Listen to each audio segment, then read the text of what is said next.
Suscríbase a Delfino Más en delfino.cr y disfrute de todas las entregas de Curul en Llamas y de mucho más contenido en audio. Delfino.cr. El chuchinguismo político. Chuchenga, diputado, chuchenga. Si va a ser por nosotros que este país se puede ir a la mierda. Y en lugar de ponerle Instituto Nacional de las Mujeres, ponerle Instituto Nacional de las Lesbianas. No tengo dinero ni nada que dar. Delfino.cr presenta Curul en Llamas, cubriendo y sufriendo la Asamblea Legislativa, porque alguien tiene que hacerlo. Hola queridos seguidores de Delfino.cr, bienvenidos a una nueva entrega de Curul en Llamas, el podcast semanal donde les comentamos los eventos más importantes de la Asamblea Legislativa. Mi nombre es Luis Madrigal, en compañía de... May, esperamos que todas y todas estén bien. Pues Sebas, ¿cuáles son los temas que tenemos para esta semana?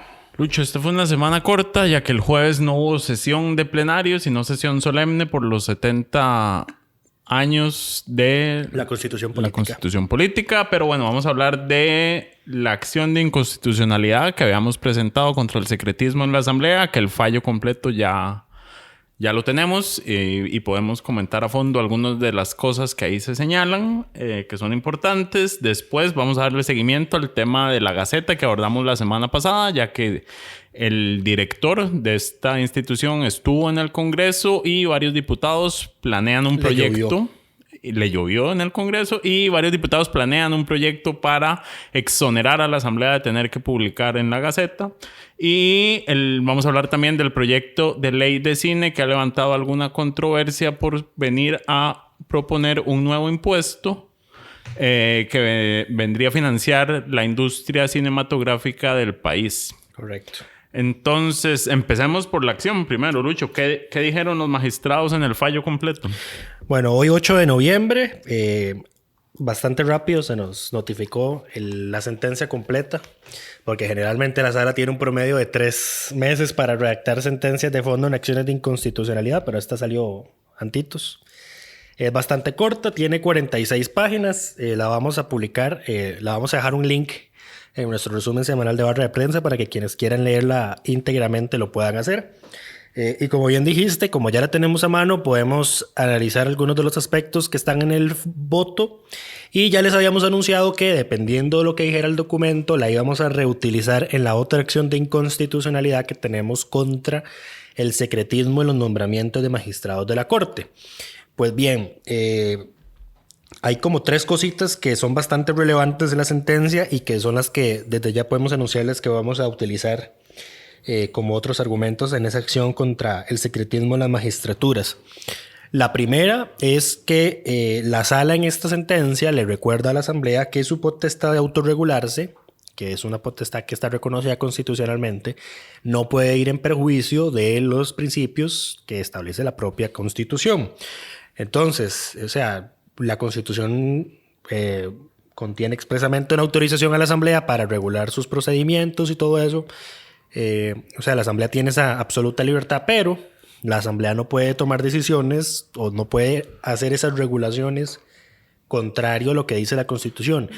Lo cual es evidente, digamos. Por eso es que incluso en proyectos de ley la Asamblea le consulta a la sala o tiene la facultad de consultarle a la sala si se incumple, si está incumpliendo la Constitución. O sea, los diputados no tienen carta blanca para hacer lo que les da la gana, sino que pueden operar dentro del marco de la Constitución. Por eso, aunque suene raro, a veces las reformas constitucionales pueden ser inconstitucionales. Y además, una reforma constitucional que se quiso pasar hace varios años fue precisamente la de eliminar el carácter público de las sesiones de la Asamblea, aunque no lo crean. Se intentó pasar ¿Cuándo fue eso? Eso fue hace bastantes años. Aquí está en la sentencia, pero no tengo el año a la mano. Pero claramente la sala dijo que esa reforma era abiertamente inconstitucional porque desde que tenemos nuestra Constitución, ahora que está cumpliendo 70 años, la letra de esta ha dicho que las sesiones de la Asamblea son públicas y la sala ha interpretado, como tiene potestad de hacerlo, que por sesiones deben interpretarse tanto sesiones como por votaciones. Entonces, el primer punto relevante es que esa potestad que tiene la Asamblea Legislativa de autorregularse no es ilimitada y tiene que respetar el derecho de la Constitución. La segunda, que la tenemos en la página 21, es que la Sala reitera que la regla general en el quehacer de la Asamblea es el carácter público de sus actos. Y vuelve a citar el artículo 117 de la Constitución que dice, en el último párrafo, las sesiones de la Asamblea serán públicas salvo que por razones muy calificadas y de conveniencia general se acuerde que sean secretas por votación no menor de las 2/3 partes de los diputados presentes. Que es lo que sostuvimos en esta acción, en el sentido de que todas esas votaciones que ahora tienen que hacerse públicas, la de suspensión de funcionarios, la de concesión de honores, los votos de censura que han sido secretos históricamente ahora son públicos, y que si los diputados quieren hacerlo secreto, pues tienen que hacer una votación específica, y no solo la votación, tienen que hacer un ejercicio de fundamentación que sustente el por qué esa votación tiene que ser secreta. O sea, no basta con que haya una votación donde tenga mayoría. A ver, en esto, eventualmente, si la Asamblea hace una votación, digamos, se ponen de acuerdo y deciden votar un tema de forma secreta y no lo justifican de forma apropiada, la sala se podría traer abajo esa votación. Correcto. Es más, históricamente, de la jurisprudencia de la sala, que data del 2014, dice: la Asamblea puede hacer sesiones secretas, votaciones secretas, pero esa decisión tiene que adoptarse por una mayoría, tiene que estar debidamente fundamentada y además es revisable en ese tribunal. Es revisable por la sala, o sea, cualquiera lo puede impugnar. El tercer punto a destacar, y creo que es el más relevante de esta sentencia, es que, la sala, al analizar las normas que nosotros impugnamos, pues reconoce que lo que establecían era, como regla general, eran sesiones y votaciones secretas. O sea, la carga, el mandato estaba invertido. Se invierte el mandato. Ajá, estaba invertido. Y entonces hay un párrafo que no es una cita de ninguna otra sentencia, sino que es de la pura sentencia, de esta sentencia, y dice: no puede haber una norma reglamentaria que establezca el secreto del procedimiento parlamentario como regla general, incluso si se trata solamente de un tipo especial de trámite, toda vez que ello se opondría a los preceptos constitucionales, en concreto el artículo 117 que ya les leímos y los principios de transparencia y publicidad.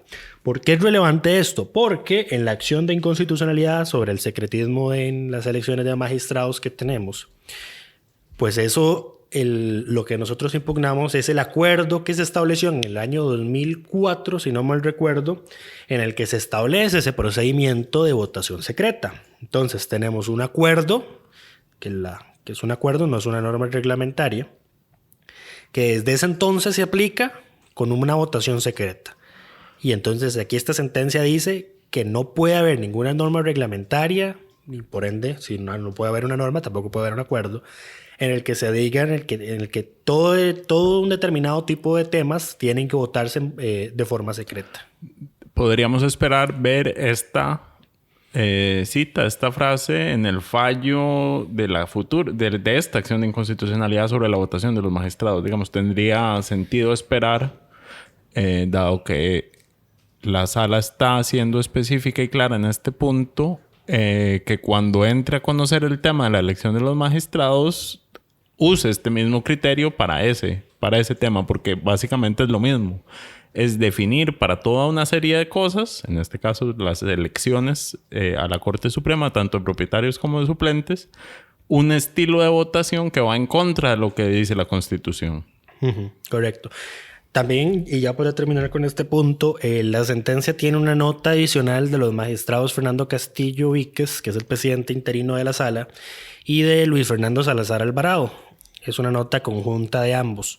Ellos recuerdan que en una sentencia del año 2004 ellos habían salvado el voto en una acción en la que se cuestionaba que el antejuicio a los miembros de los supremos poderes en la Asamblea era con era concesión secreta y por ende votación secreta. Ellos fallan a favor de esta acción de inconstitucionalidad ahora, pero entonces hacen una recapitulación de por qué sostuvieron en ese momento esa hipótesis y explican además la posición que tienen ahora. De relevancia, y digo de relevancia porque don Fernando Castillo es quien tiene la acción de inconstitucionalidad sobre el secretismo en la elección de magistrados, dice en esta nota, y voy a citar: Aun y cuando los parlamentarios puedan ser objeto de presión mediática, los jueces también lo somos, los deberes éticos y jurídicos les impone resolver la cuestión conforme a derecho, sin dejar de lado, lógicamente, el efecto que su decisión puede ocasionar a la legitimidad de las instituciones democráticas y sus consecuencias políticas.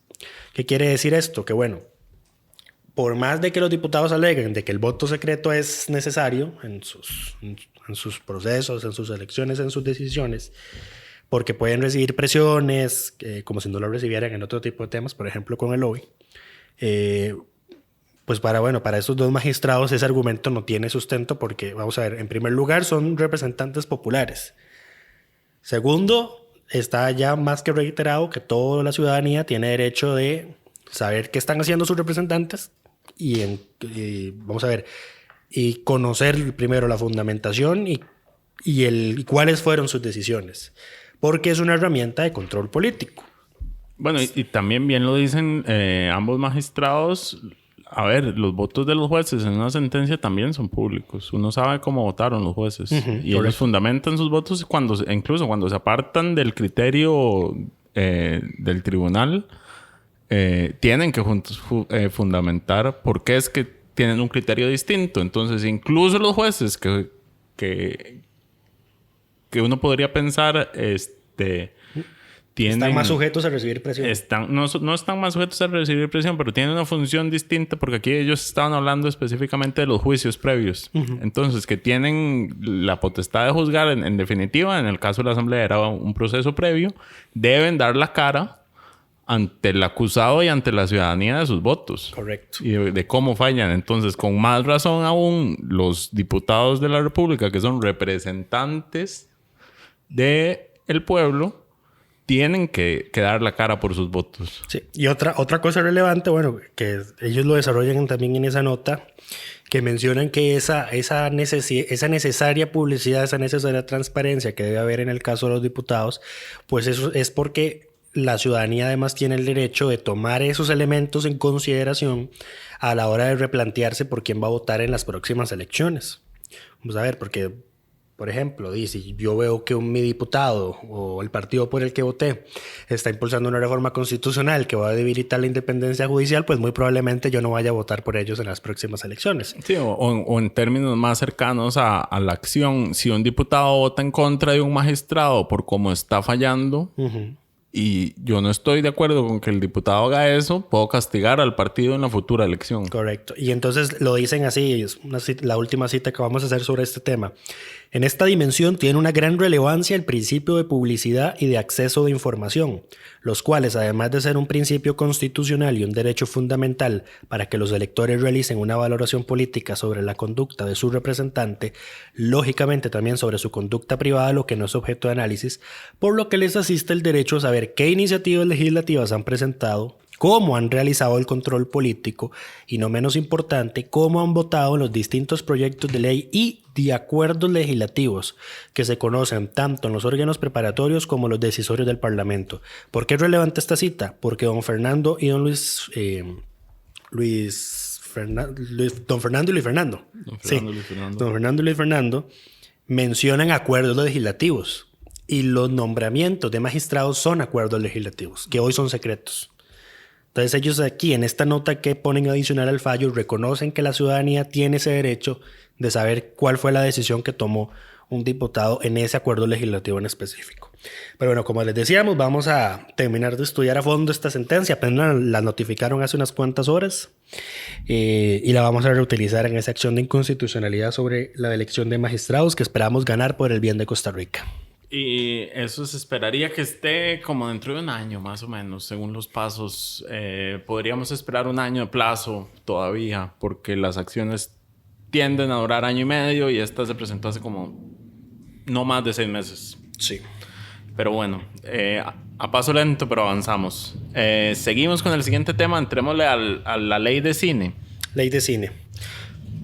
Lo que pasó fue la semana pasada, esto no es de esta semana, el jueves de la semana anterior, la Comisión de Ciencia y Tecnología, si no me equivoco. Sí, correcto. La Comisión de Ciencia y Tecnología dictaminó de forma positiva un proyecto de ley que viene a modificar algunos impuestos y ampliar la base para financiar la industria cinematográfica en el país. Correcto. Específicamente, lo que se hace es que actualmente la ley de espectáculos públicos fija que cuando uno va al cine, y esto hay que comentarlo, cuando uno va al cine en alguna cabecera de provincia, San José de Alajuela, Heredia, Cartago, Punta Arenas, Limón y Liberia. Ah, ok, sí. Paga un impuesto del 6% que va que está asignado al Ministerio de Cultura, que tiene, digamos, diferentes usos. Si uno va al cine en cualquier otro distrito que no sea cabecera de provincia, paga un 3%. Entonces, aquí es importante señalar, cuando ustedes van al cine en San José, que yo no sé si alguien va al cine en San José, ¿qué cines quedan en San José? El Magali. Y ya. Sí. Ustedes pagan más que si van al cine en Escazú o en Curridabat o en San Pedro, porque no son cabeceras de provincia. Igual si usted va al cine en Limón, le toca pagar más de impuestos, de este impuesto, que si va a estas otras cines que están... ¿Limón tiene cine? Yo no sé si Limón tiene cine. Bueno, pero en el hipotético caso... En el caso hipotético de que tuviera... Pagaría más. Paga más, exacto. Entonces ahí claramente hay una desproporcionalidad porque... Bueno, a ver, la idea era que... claramente que motivar que existan espectáculos culturales fuera de las cabeceras de provincia. Lo que pasa es que muchos distritos no cabeceras de provincia se han desarrollado mucho más a lo interno del país que las cabeceras de provincia fuera del país. Entonces, bueno, por lo menos esa modificación viene a equiparar las cosas y baja el impuesto a un 1,5%. La controversia surge porque además dice que ese 1,5% se le va a cobrar a las plataformas digitales, entiéndase Netflix, y a las operadoras de cable, exacto. Y aquí es importante señalar... Bueno, que no es a las operadoras de cable, es a la gente que contrata los servicios de la operación. A los que usan servicios de cable, que por cierto, estábamos revisando y según los datos más recientes de la SUTEL del 2018, en el país hay 883,000 hogares en los cuales hay servicios de televisión pagos. Y tenemos 1.300.000 hogares. En 2018 había 1.320.000 hogares. Eso significa que alrededor de 2/3 partes de los hogares de Costa Rica tienen televisión paga y pagarían este nuevo impuesto. Claramente amplía la base exponencialmente. Porque ahora no es solo los que van al cine, sino que son absolutamente todos. Y el otro tema es con las plataformas digitales, de que Hacienda ya le puso... Bueno, el IVA oficialmente incluye a las plataformas de servicios digitales tipo Netflix. En este caso estamos hablando de las de entretenimiento. Entonces es Netflix, HBO Go, Amazon Prime, ese tipo de plataformas. Pero Hacienda a la fecha todavía no ha logrado definir cómo cobrar ese impuesto. Y de hecho, si ustedes revisan, Hacienda todavía... Bueno, y nosotros revisamos la factura de los servicios que pagamos. Esto todavía no se está cobrando. Entonces, Hacienda todavía no sabe cómo cobrar esas platas y ya... Le van a meter 1,5 adicional. Y ya quieren meterle un 1,5 adicional, exacto. Ahora bien, los impulsores, los defensores de este proyecto han hecho un cuadrito en el que, por ejemplo, se explica cuánto sería el aumento. Entonces, por ejemplo, dice que el costo de la tarifa básica de Netflix son 5.240 colones al mes. Con el impuesto del 1,5% adicional serían 79 colones. Y luego sale la distribución de lo que se haría con esos 79 colones. Entonces, por ejemplo, el 40%, que equivale a 31 colones, se iría para el Teatro Nacional. 17 colones, que son el 22% la Compañía Nacional de Teatro, 16 colones de esos 79, que es el 20% al Centro de Cine, y luego 7 colones cada uno al Museo de Arte Costarricense y al Instituto de la Música. En el caso de la televisión por cable, Cabletica, el costo de la tarifa básica es de 15.492 colones al mes. De modo que el impuesto de 1,5% serían 232 colones adicionales. Y en el caso del cine, aquí sale que la tarifa básica, la entrada es de 3.000 colones, entonces el impuesto serían 45 colones adicionales. Sí, ciertamente los montos no son exorbitantes. Lo que pasa es que tal vez este no es el mejor momento para nuevos impuestos porque la gente... Bueno, la economía está claramente en recesión. El mismo gobierno ha dicho que los hogares están sobreendeudados y no tienen capacidad de gasto. Han estado recurriendo a créditos sencillos, entiéndase tarjetas de crédito, para cubrir sus gastos básicos, que eso es básicamente operar como el gobierno, financiando operación cotidiana con deuda. El asunto, yo lo decía en mi cuenta de Twitter hace unos días, que es que ya el momento político para subir impuestos o ampliar la base de los que ya existen se acabó en diciembre del 2018 cuando se promulgó la reforma fiscal. Sí, si bien la reforma no es suficiente, y esto lo han dicho muchas personas, y digamos ese era el momento para hacerla suficiente.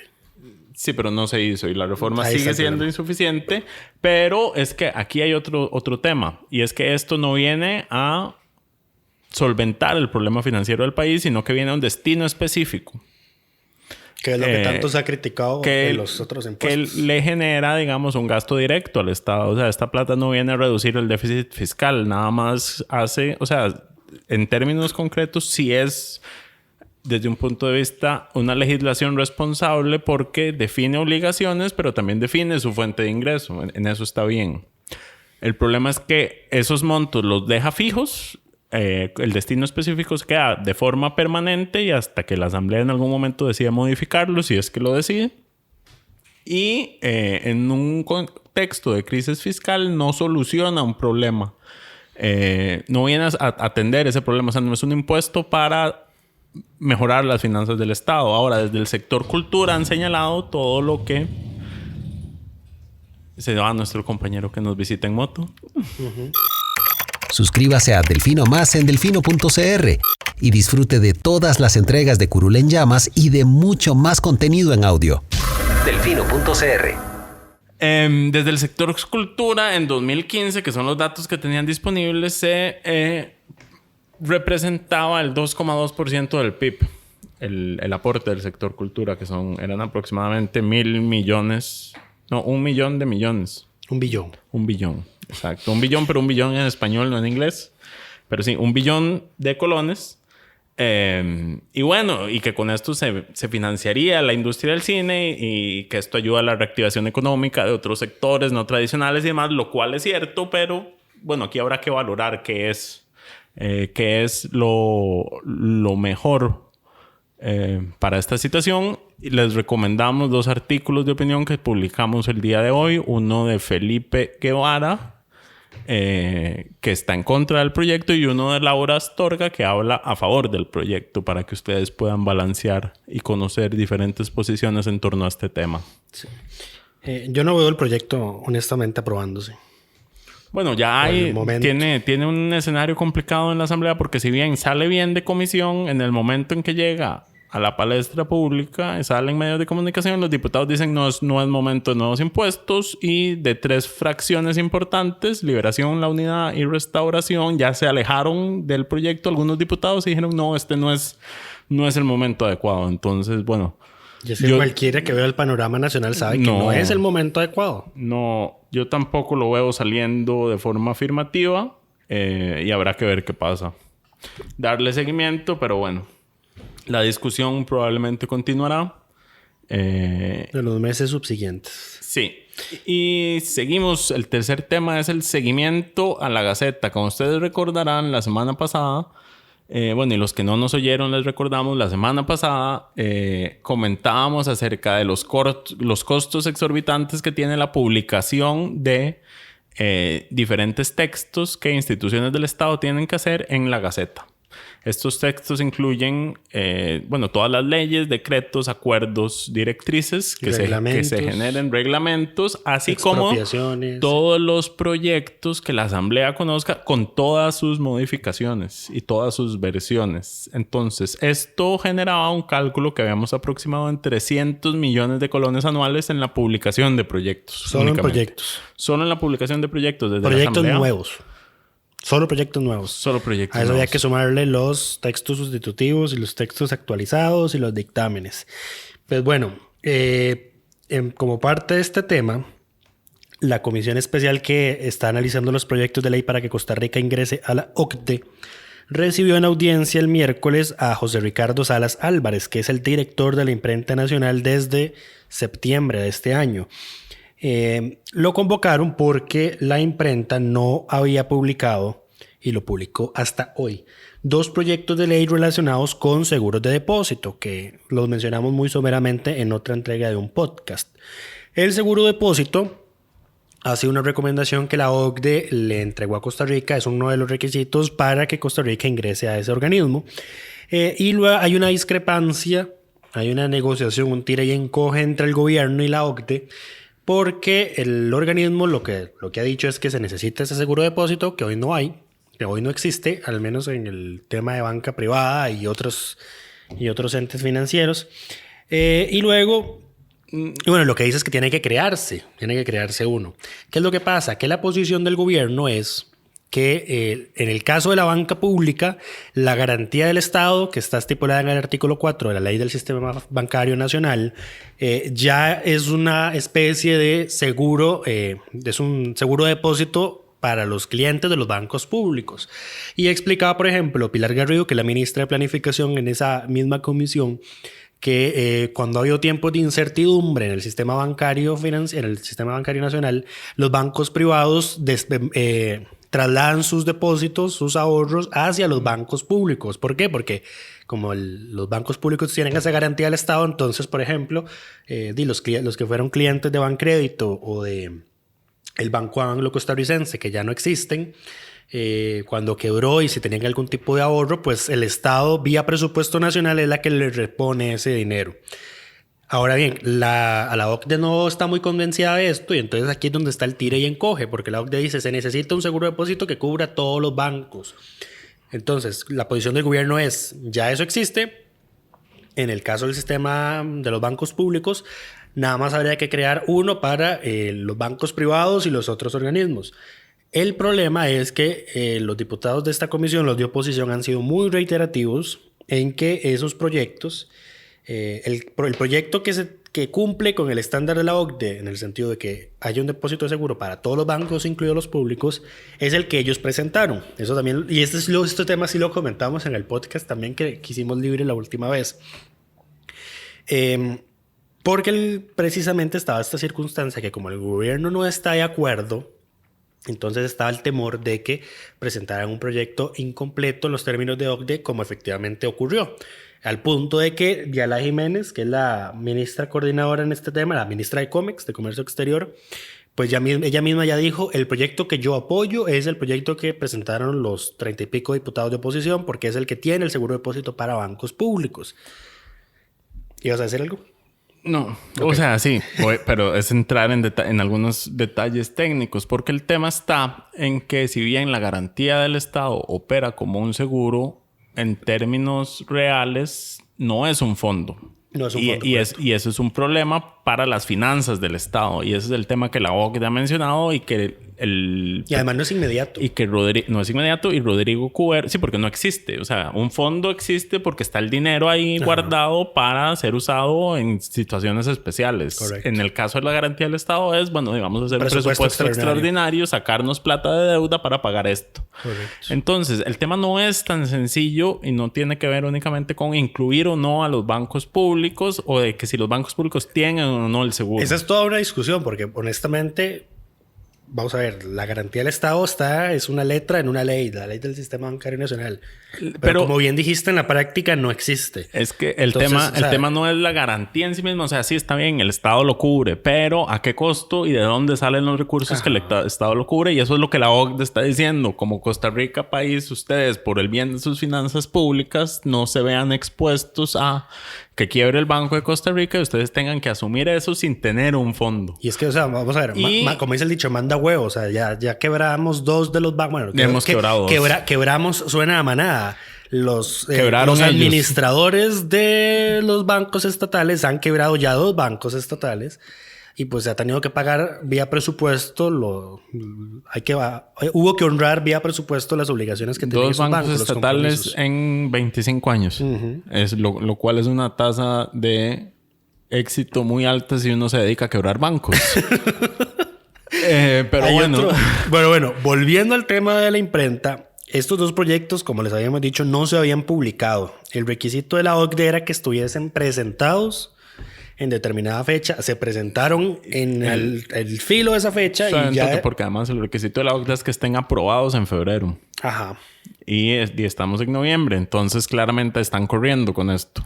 Sí, pero bueno, ya han avanzado bastante las discusiones y dado que en las audiencias fuera de proyecto que han tenido sobre este tema, incluido la del miércoles, pues ha quedado claro que el proyecto que cumple con lo que la OCDE ha dicho hasta el momento es el que presentaron los diputados. El de los diputados. ¿Qué es lo que pasa?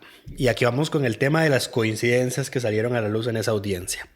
Resulta que como los proyectos se publicaron en la Gaceta hasta el día de hoy, viernes 8 de noviembre, pues los proyectos van a entrar en agenda de la comisión de la OCDE hasta el próximo lunes. ¿Qué es lo que pasa? Que resulta que las negociaciones que el gobierno ha estado teniendo con la OCDE para intentar convencerlos de que la garantía del Estado es suficiente seguro de depósito para la banca pública, pues están previstas que concluyan este fin de semana o a más tardar el lunes. Entonces, en la eventualidad de que el gobierno de Costa Rica lograra convencer a la OCDE de que nos hagan esa excepción ahí, en la eventualidad, que yo honestamente lo dudo mucho, no creo que tengamos ese nivel de influencia, pues el gobierno ya entonces habrá ganado tiempo valioso en que el que se apruebe sea su proyecto de ley y no el de los diputados. Entonces, debido a este atraso, los diputados convocaron al director de la Imprenta Nacional y entonces el señor se excusó diciendo que el problema ocurrió en el atraso de los proyectos porque ambas iniciativas primero tenían números de expediente muy cercanos. El primero es el 21655 y el segundo es el 21657. Hubo uno ahí colado. Pero el otro detalle es que ambos proyectos tienen el mismo título. Lo cual no está prohibido. No debería ser ningún problema. Más que para el sistema de búsqueda de proyectos de la Asamblea, que probablemente colapse por lo malo que es, pero más allá de eso, legalmente no hay ningún impedimento. La otra excusa que da es que a raíz de esa circunstancia de que recibieron dos proyectos de ley con el mismo nombre, pues entonces tuvieron que congelar la publicación de ambos para determinar si era un mismo documento, si era un error, etcétera, etcétera. Esa es su excusa, ¿verdad? ¿Qué es lo que ocurre? Que la imprenta no se comunicó con la Asamblea en el momento en el que detectó la discrepancia para preguntarle, ¿estás seguro que mandaron esto bien? Lo segundo es que bastaba con revisar los proponentes de los dos proyectos para darse cuenta que uno era del Ejecutivo y que otro era de los diputados. Y tercero, bastaba con revisar la exposición de motivos para saber que la exposición de motivos de los dos proyectos era diferente. Entonces eran proyectos diferentes. Básicamente ellos tuvieron la duda, son el mismo y ni siquiera revisaron los textos para ver si eran el mismo. Entonces ahí va la segunda coincidencia. Entonces el atraso coincide con ese tiempo de espera que necesitaba el Ejecutivo. Y segundo, la imprenta pues queda bastante desprestigiada a nivel de operación por su ineficacia de darse cuenta que eran textos diferentes. La tercera, y ya aquí fue bastante gracioso, es que el director de la Imprenta Nacional, don José Ricardo Salas, ante la consulta de algunos diputados porque no se creían sus excusas, le preguntaron primero qué experiencia tenía en imprenta. Digo, no tiene ninguna. ¿Y qué era el cargo? ¿Cuál era el cargo, el trabajo que había tenido antes de ser director de la imprenta? Y resulta que era director general del Partido Acción Ciudadana. Entonces ustedes imaginarán atando cabos, errores ahí como que... Básicamente no hay que creer en las teorías de conspiración para darse cuenta que aquí lo que había era un atraso adrede de estos proyectos. Aunque él lo negó, pero bueno. Aunque él lo negó y también negó muchas cosas, como por ejemplo conocer cuántas publicaciones de proyectos realiza la Gaceta. Tampoco sabía cuánto tiempo duró. Desde que está nombrado. Tampoco sabía cuánto duró la imprenta en publicar el plan fiscal como ley de la República y fue un día. Menos de un día. Sí, eso se publicó en un alcance extraordinario que nunca que salió tardísimo. El alcance extraordinario que salió a mediodía. O sea, claramente la imprenta tiene un manejo, porque además recordemos, y esto es importante, la imprenta ya no imprime. La imprenta hace publicaciones digitales. Entonces, nada detiene a la imprenta de hacer una publicación a mediodía. O sea, no hay ninguna operación compleja detrás de esto. Y él mismo lo decía, tenemos el equipo, pero lo que nos falta es personal. Y aquí volvemos al tema del podcast anterior, de que una institución que tiene superávits anuales de 10,000 millones de colones, donde publicar una página digital completa ahora vale 50,000 colones, antes valía 90,000 y pico. Una página digital, cuando hay proyectos de 100 páginas. O sea, hay proyectos gigantes. O sea, es una ridiculez. Y por eso teníamos que tocar este tema, porque a raíz de estas excusas y estos problemas que dice la imprenta tener, porque además se justificaron diciendo que, la imprenta no solo trabaja publicando proyectos de la Asamblea, también tiene que publicar leyes, decretos, reglamentos, etcétera, etcétera. Pues entonces, don Jonathan Prendas, diputado independiente, anunció que está trabajando en la reforma al reglamento de la Asamblea con otros diputados para dejar de publicar absolutamente todo lo que hace la Asamblea en la Gaceta. Suscríbase a Delfino Más en delfino.cr y disfrute de todas las entregas de Curul en Llamas y de mucho más contenido en audio. Delfino.cr. Habrá que conocer el proyecto a fondo para ver qué es lo que van a plantear. Sin embargo, por tomar esta iniciativa y dado que esta fue una semana lenta, tenemos que darle el título, el reconocimiento de diputado de la semana a don Jonathan Prendas, dado que este es un tema en el cual sí se requiere una intervención inmediata de los diputados. Incluso le recomendaríamos que revise no solo las publicaciones que realiza la Asamblea Legislativa, sino todas las que tienen que hacer las otras entidades del gobierno. Porque si se va a trabajar un proyecto de ley en esta línea, sería bueno que se detengan muchos de los abusos de publicaciones, de costos de publicaciones que existen actualmente. Correcto. Sí. No limitarlo a la Asamblea, veamos más allá. No limitarlo a la Asamblea, aunque ya, como dijimos, solo el hecho de que la Asamblea no publique ahí es... solo el hecho de que la Asamblea tenga que publicar ahí proyectos únicamente sin sus modificaciones son 300 millones de colones al año. Y repetimos, en publicaciones digitales. Que los documentos ya llegan del servicio técnico o de alguien en la Asamblea digitalizados y la imprenta nada más le tiene que poner el sello y publicar. Ahora, y sumémosle la circunstancia de que ya todos esos proyectos están publicados en el portal de la Asamblea Legislativa. El asunto es que el portal de la Asamblea se cae de vez en cuando. En teoría ya con el nuevo edificio no va a ocurrir más. Pero la Gaceta también. O sea, si usted revisa la Gaceta a ciertas horas, siempre está caída. Sí, pero bueno. Qué desastre. Un desastre absoluto. No hay otra palabra. Pero bueno, nuestro reconocimiento al diputado y esperamos con ansias la presentación de este proyecto para conocer a fondo y esperemos que esté bien fundamentado y realmente resuelva el problema de fondo. Momento de pasar a 3 temas muy breves para concluir ya este podcast. En primer lugar, el plenario ha rechazado ya en 2 ocasiones abrir el plenario a comisión para entrar a modificar el presupuesto del año 2020. Ambas mociones han sido presentadas por José María Villalta. Era esperable que esto sucediera. La Asamblea no tiende a hacer esto por el riesgo que implica para el presupuesto nacional. Vamos a ver, Villalta ha intentado maquillar ese riesgo, plasmando la moción que el propósito de que el plenario se convierta en comisión es, primero, cumplir con la inversión de 8% del PIB en educación, que no se está cumpliendo, eliminar el recorte a cultura, eliminar el recorte a algunas otras partidas ahí sociales que se han hecho, o que no siendo recortes, sino que no se reconoce la inflación. El problema es que esa moción, aunque lo diga así, no implica que las modificaciones se tengan que limitar a eso.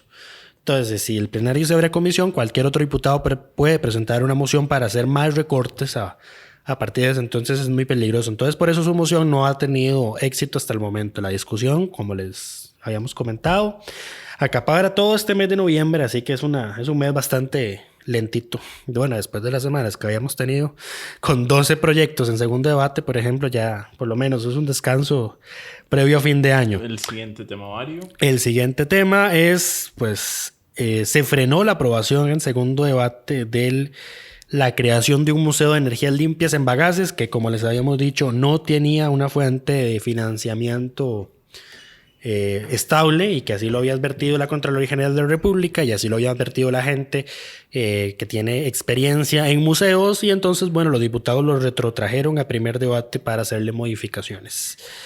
Y el último, mencionarles lo de la comisión del PAC, el espectáculo, las impresionantes revelaciones que se presentaron esta semana en la comisión, cuando dos exfuncionarios, bueno, una exfuncionaria del partido, una exafiliada, pues reveló que se habían hecho pagos para falsificar firmas en los contratos por los que el partido fue condenado. Y con esto terminamos por esta semana. Esperamos escucharnos la próxima. Invitarlos a que se mantengan en sintonía con nosotros, como saben, cada semana los estamos esperando. Que tengan todos muy buen día.